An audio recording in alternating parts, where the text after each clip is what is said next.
قبلہ کعبہ کا میں شکریہ ادا کرنا بھول گیا تھا. قبلہ کعبہ نے بھی ہمارے ساتھ ادا رکھے, جو عنایت کی ہے ان کے ہم بہت مشکور ہیں. ان کی صحت سلامتی کے لیے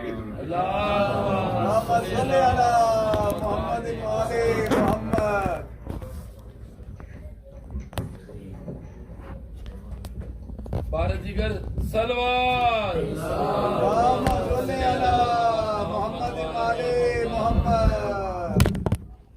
خوشنودی امام زمانہ پھر بھی بآواز بلند سلوات.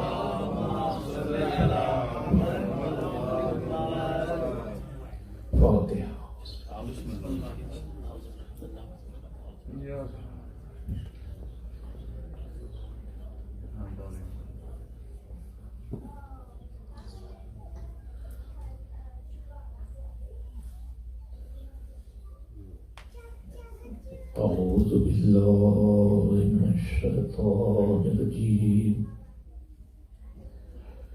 بسم الله الرحمن الرحيم.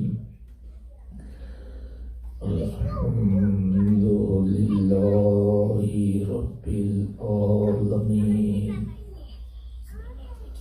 والصلاة والسلام على أشرف الأنبياء والمرسلين أبي القاسم محمد. اللهم صل على محمد وعلى محمد. وعلى آله الطيبين الطاهرين المعصومين المظلومين الذين أذهب الله عنهم الرجس وطهرهم تطهيرا. اللهم صل على محمد وعلى محمد. لا سيما على الإمام المختار قاتل المنافقين والكفار قسيم الجنة والنار صاحب ذي الفقار مصداق قول النبي المختار لأوطين راية غدا رجلا كرارا غير فرار الإمام النجم الثاقب علي بن أبي طالب. اللهم صل على محمد وعلى محمد. لعنة الله على أعدائهم وغاصب حقوقهم ومنكر فضائلهم أجمعين من الآن إلى قيام يوم الدين. أما بعد فقد قال الله سبحانه تبارك وتعالى في محكم كتابه الحكيم وهو أصدق القائلين. بسم الله الرحمن الرحيم. إنما أنت منذر ولكل قوم هاد. صدق الله العلي العظيم. اللهم صل على محمد وعلى محمد. إذن محترم خداوند عالم کا شکر و منت و احسان کہ اس نے آپ کو اور ہم کو زندہ بھی رکھا اور باصلاحیت رکھا, اس قابل رکھا کہ ہم اس بارگاہ میں حاضر ہو سکے اور کشتگاہ نگاہ خدا کی قربانیوں کو یاد کر سکے اور ان کی خدمت میں خراج عقیدت بصورت عشق و ماتم پیش کر سکے. دیکھتے دیکھتے دن تمام رہے ہیں. ہماری دعا ہے کہ خداوند عالم آپ کو سال آئندہ تک سلامت رکھے اور بار بار یہ غم منانا نصیب کرے.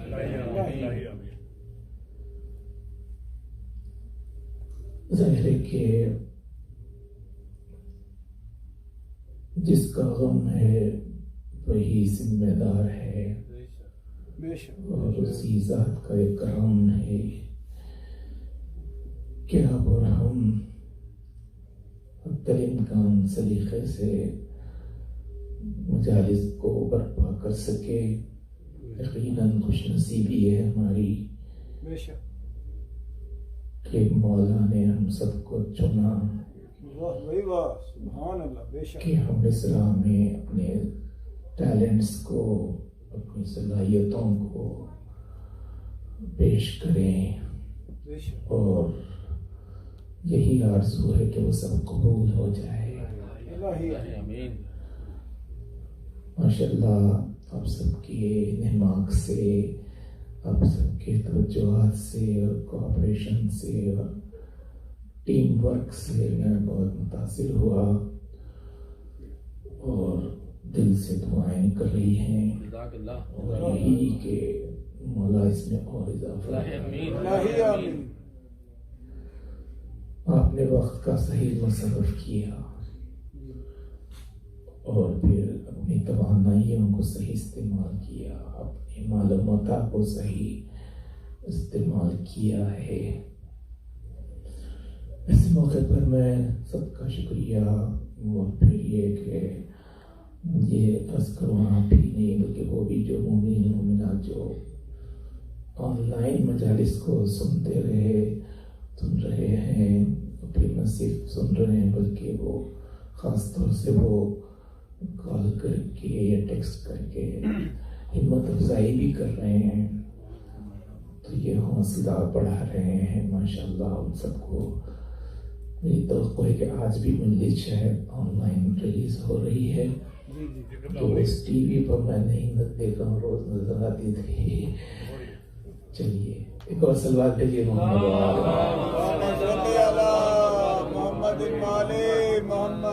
فیضان محترم. جالیس نظام میں اس کی جو برکتیں ہیں، جو نعمتیں ہیں، ان میں ایک برکت یہ بھی ہے کہ مجلس حسین میں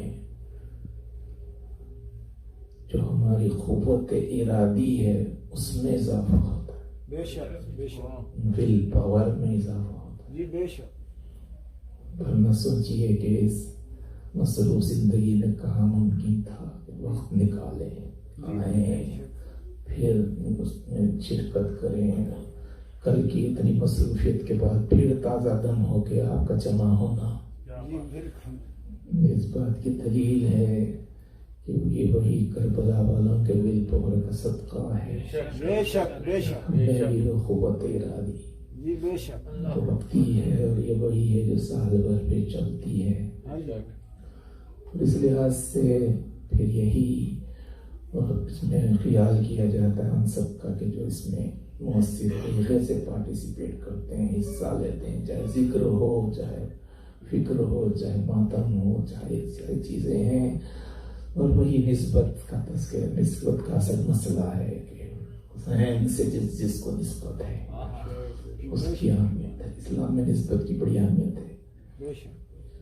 اس لیے ہمارے یہاں کے ایک شاعر جو بہت مشہور ہیں، سعید الشعراء، آپ نے نام سنا ہوگا، سعید شہیدی صاحب.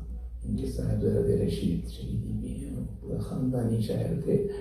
بہت ہی چھوٹی بہر میں اشعار کہتے تھے. تو انہوں نے ایک مرتبہ یہ کہا تھا منقبت کے بہت ہی وہ جرأت مند تھے اور سب تنقید بھی زبردست کرتے تھے. تو دوسرے شعر کے لیے میں پہلا مطلب ہی سنا کہ انہوں نے کہا کہ میرا نہیں، میری نسبت کا احترام کرو.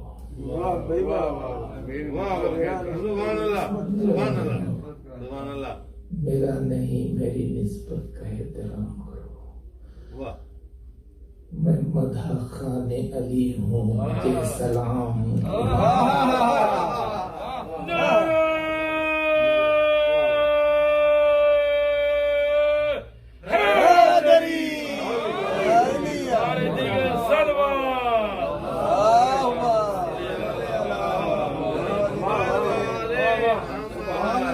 میرا نہیں میری نسبت کا احترام، میرا نہیں میری نسبت کا احترام اللہ کرو، اکبر اللہ میں مدح خان علی ہوں، مجھے سلام کرو۔ واہ واہ واہ واہ اس کے بعد کا یہ شعر میرے مطلب کا، انہوں نے کہا آپ سلام کرو، وہ کہتے ہیں کہ وہ جلتے ہیں تو جلیں، وہ جلتے ہیں تو چلے، تم کرو ثنائے علی، وہ جلتے ہیں تو جلیں، تم کرو ثنائے علی، تم کرو ثنائے علی، ارے وہ کام کرتے ہیں اپنا، تم اپنا کام کرو،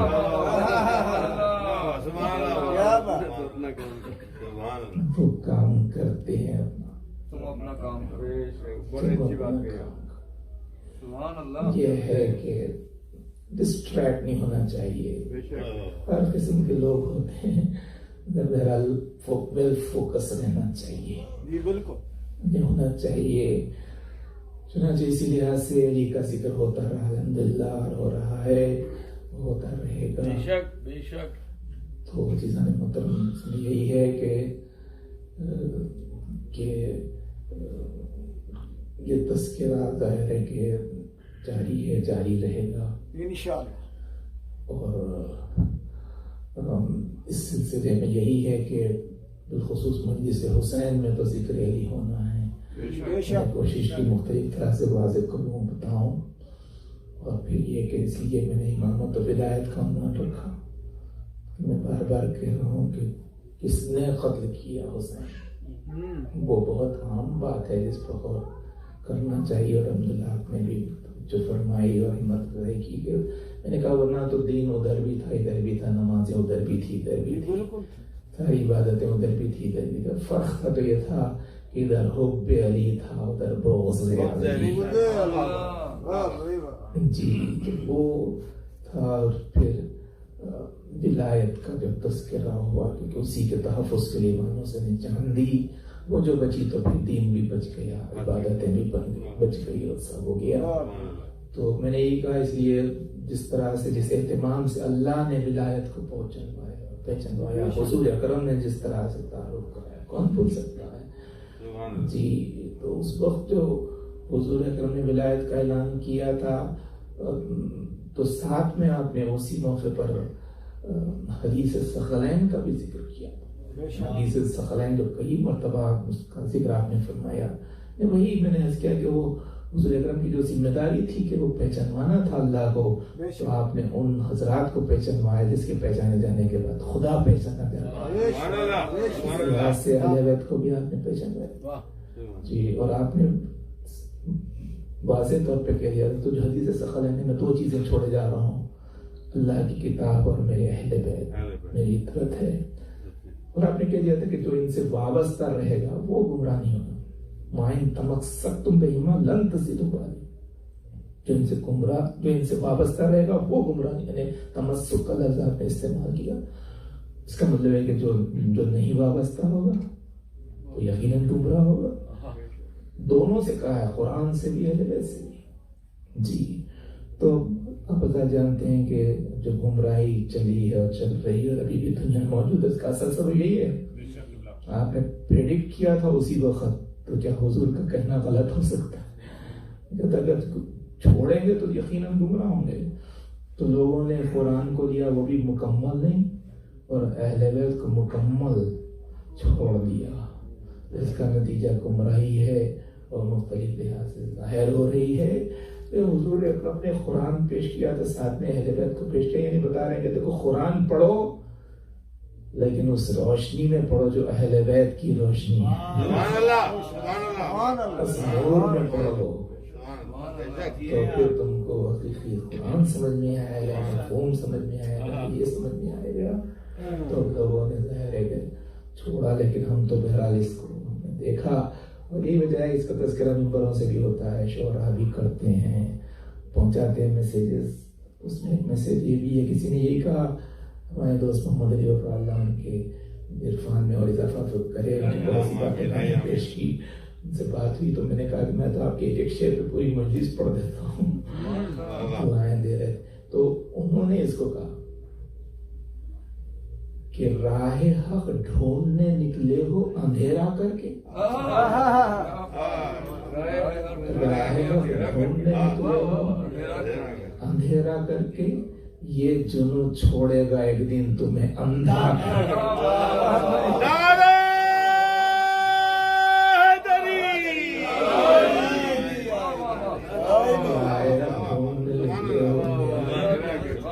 یہ جنوں چھوڑے گا ایک دن تمہیں اندھا کر کے۔ اور دیکھیے یہ میسج ہے کہ ہم جو ہے نوجوانوں کی بھی سب کو فکر ہوتی ہے، ہم کو بھی فکر ہے، تو ہم ان کی کیسے ذہن کی تربیت کرتے ہیں۔ تو وہ کہتے ہیں یہ جنوں چھوڑے گا ایک دن تمہیں اندھا کر کے، وہ کہتے ہیں اپنے بچوں کو دیا کرتے ہیں ہم درس حیات، اپنے بچوں کو دیا کرتے ہیں ہم درس حیات، تذکرہ اپنے محافل میں علی کا کر کے، اپنے بچوں کو دیا کرتے ہیں درس حیات، تذکرہ اپنے محافل میں علی کا کر کے۔ علی کا تذکرہ ہے، حسین کا تذکرہ ہے، ان کی محبت، ان کا غم، ان کے تذکرے پر خوشی، ان کے تذکرے پر گریا سورج۔ تو وہ کہتے ہیں اپنے بچوں کو دیا کرتے ہیں درس حیات، تذکرہ اپنے محافل میں علی کا کر کے۔ آنسوؤں کی معرفت انہوں نے کرائی ہے، اس کی اہمیت۔ تو وہ کہتے ہیں کہ اپنی قیمت پر بہت ناز تھا جنت کو مگر، اپنی قیمت پر بہت ناز تھا جنت کو مگر، رگ دیا اشک غم شاہ نے سستا کر کے۔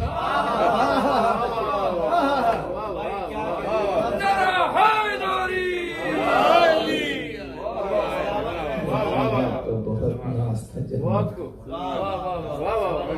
رگ دیا اشک غم شاہ نے مختے میں کہتے ہیں بس یہ قربانی شبیر کا صدقہ ہے وفا، بس یہ قربانی شبیر کا صدقہ ہے وفا، آج اسلام کھڑا ہے جو سر اونچا کر۔ دیکھو صلوات علی محمد،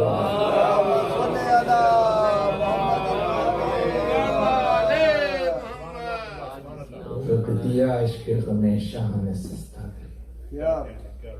اور وہ جو یہ ہے حقیقت ہے، حقیقتوں کو یہ نہیں کہ جو حسین پر رونے والا ہے، ماتم کرنے والا، یقیناً وہ جنت میں جائے گا بے شک۔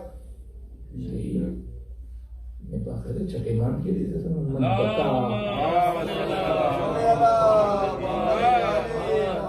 من بکا علی الحسین و ابکا و تباکا وجبت لہ الجنہ۔ کیا بات، جو حسین پر جو روئے، رلائے یا رونے والے جیسی شکل بھی بنائے، اس پر جنت واجب ہے۔ جی تو ہم یہی کہتے ہیں کہ یہ ہمارا دعویٰ نہیں ہے، معصوم کا وعدہ ہے۔ جی معصوم کا وعدہ ہے۔ یہ معرفت بہرحال ہر چیز کی ضروری ہے۔ تو عزیزان محترم نے کہا کہ اہل بیت کی اہمیت یہ ہے کہ قرآن کو ان کی روشنی میں سمجھنا چاہیے۔ تو اب جو گمراہی ہے آپ حضرات جانتے ہیں کہ اب جو پیش کیا جا رہا ہے تو ایسا کہ بالخصوص اس دنیا میں آپ دیکھیں، اب جو یہ نہیں ہوا کہ بس صرف علی کو چھوڑنے سے صرف علی چھوڑ گئے، ایسا معاملہ ہے امیر المومنین کا خدا سے رسول سے کہ علی ملتے ہیں تو رسول بھی مل جاتے ہیں، علی ملتے ہیں تو خدا بھی مل جاتا ہے، اور علی کو اگر کسی نے چھوڑا تو علی چھوڑتے ہیں تو نبی بھی چھوڑ جاتے ہیں، اور پھر خدا بھی چھوڑ جاتا ہے۔ چنانچہ یہ ہوا، جنہوں نے چھوڑا یہ ان کی توحید کا کیا حال ہے، ان کے رسالت پر ایمان کا کیا حالت ہے، کیا حالت ہے کہ ایمان کی۔ چنانچہ اب دیکھیں کہ اب اکثر لوگ کہتے کہ صاحب لوگ جو ہے مانتے نہیں ہیں، توحید کا پرچار کرنے والے خدا کو مانتے نہیں۔ تو میں کہتا ہوں کہ آپ یہ بھی تو دیکھیے آپ خدا کو کیسا پیش کر رہے ہیں جی. بس اس کو قادر بتانا چاہتے ہیں تو اس کے لیے کہتے ہیں کہ وہ قادر ہے. تو کیا ہوگا کہ بس قادر ہے وہ اگر چاہے وہ جو چاہے کر سکتا. مطلب عادل چونکہ نہیں مانتے ہیں تو جو چاہے, اور جو چاہے میں کیا آتا ہے, خاص طور سے کہا کہ وہ اگر چاہے تو وہ شخص جس نے زندگی پر نیکی کی ہو اس کو جہنم میں ڈال دے سکتا. اور وہ اگر چاہے تو زندگی بھر جس نے گناہ کیا اس کو جنت میں ڈال دے سکتا. تو اب آپ بتائیے کہ اگر ایسے خدا کو کوئی پیش کرے تو کون اس پر ٹرسٹ کرے گا؟ معلوم ہے ایمان اصل میں عام زبان میں جس کو ٹرسٹ کرتے ہیں اسی کو عقیدے کی زبان میں ایمان کہتے ہیں. ایسے خدا پر کون ایمان لائے گا؟ اتنی محنت سے کما رہے ہیں, دولت قربان کر رہے ہیں, انہوں نے کہا آپ جہنم میں جا سکتے ہیں انشاءاللہ جی. اور پھر کہہ رہے ہیں آپ جو چاہے کریں اور وہ آپ جنت میں جا سکتے ہیں. خدا کو بس یعنی یہ بتانا چاہ رہے ہیں بس طاقت حق ہے, یعنی یہ کہے کہ وہ کسی اور کا ڈیفینس کر رہے ہیں, ان کو اصل بچانا چاہتے ہیں کہ جس کے پاس طاقت ہوتی ہے بس حق اسی کے پاس ہوتا ہے. یہ کہنا چاہ رہے ہیں کہ بس یہ دیکھو کہ طاقت ہے کہ نہیں, یہ مت دیکھو کہ وہ حق کر رہا ہے کہ باطل کر رہا ہے. ہمارے پاس عادل ہے وہ جی. اور اب میں کہتا ہوں کہ آپ کیسے کہہ رہے ہیں کہ اللہ ایک, اور پھر بات کہاں تک پہنچی. رضوان محترم کہتے ہوئے واقعی زبان درستی ہے. انہوں نے اس لیے نہیں کہا کہ بس اللہ جس کو چاہے جنت میں بھیجا دے, اس کو چاہے جہنم. وہاں پر لا کے حضور اکرم فخر الدین رازی نے تفسیر کبیر میں لکھا ہے, کہتے وہ جو چاہے کر سکتا ہے, جس کو چاہے ہوتے ہو تو معاذ اللہ. کہتے ہیں شیطان کو خدا جنت میں بھیجا سکتا ہے اور رسول اللہ کو معاذ اللہ.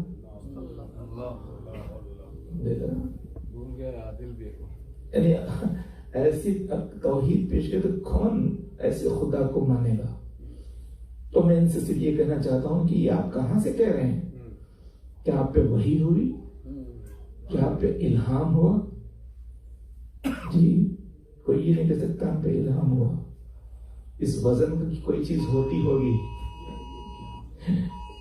لیکن یہ کہ دیکھیں آپ تو یہ کہتے ہیں کہ آپ یہ جو کہہ رہے ہیں خدا نے کہا ہے, خدا نے کچھ اور کہا ہے, اور اس کتاب میں کہا ہے جس کو آپ نے کافی کہا ہے جی. وہاں پر تو کہہ رہا ہے کہ وَمَن يَعْمَلْ مِثْقَالَ ذَرَّةٍ خَيْرًا يَرَهُ وَمَن يَعْمَلْ مِثْقَالَ ذَرَّةٍ شَرًّا يَرَهُ, کہ کوئی اگر ایٹم کے برابر بھی نیکی کرے گا تو اس کو میں جزا دے کے رہوں گا, ایٹم کے برابر بھی برائی کرے گا تو سزا دے کے رہوں گا. وہ تو اس کو اور جو نظام پیش کیا ہے نا جزا و سزا کا, اسلام کا بھی نظام ہے, اس میں ریوارڈز ہے اور کانسیکوینسز ہیں. تو انہوں نے کہا یہ کریں گے تو اس کی سزا, یہ کریں گے تو جزا. لیکن آپ دیکھیں کہ یہ نظام اسلام کی اہمیت یہ ہے کہ وہاں پہ یہ کہا گیا کہ تم جو غلطی کرتے ہیں تو اس کی سزا ہے, لیکن چونکہ ہر حاکم کے پاس پارڈننگ پاور بھی ہوتا ہے تو اس نے کہا تم جو غلطی کریں گے تو میں اس کی سزا کو ویو بھی کر سکتا ہوں, لیکن جو تم نے نیک عمل کیا اس کا ریوارڈ میں دے کے رہوں گا. یہ دیکھیے یہ اس نے تو یہ کہا ہے, اور پھر ریوارڈ دے گا, اور کیسے دے گا جی. کہا کہ اس ریوارڈ دوں گا, اور پھر ایسا کہ مثلا انہوں نے کہا کہ اگر گناہ کا مسئلہ ہے تو گناہ کی سزا میں اس وقت تک نہیں دوں گا جب تک کہ تم وہ گناہ سرزد نہ کر دے.